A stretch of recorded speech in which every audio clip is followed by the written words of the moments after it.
Welcome to coordinate geometry involving pronumerals. So for this we'll just do an example. So instead of using numbers with our coordinate geometry as we have been doing so far, we are going to use pronumerals.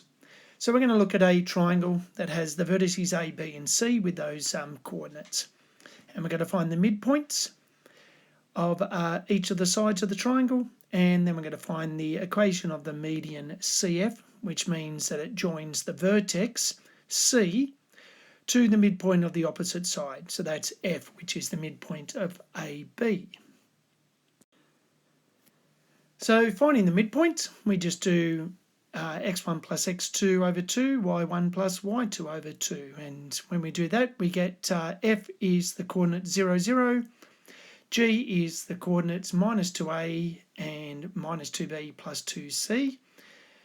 And for H, its coordinates are 2a and 2b plus 2c.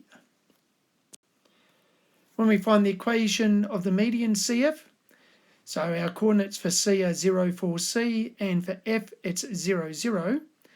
And they both have the Vx value of 0, making that the equation of the line. Thank you.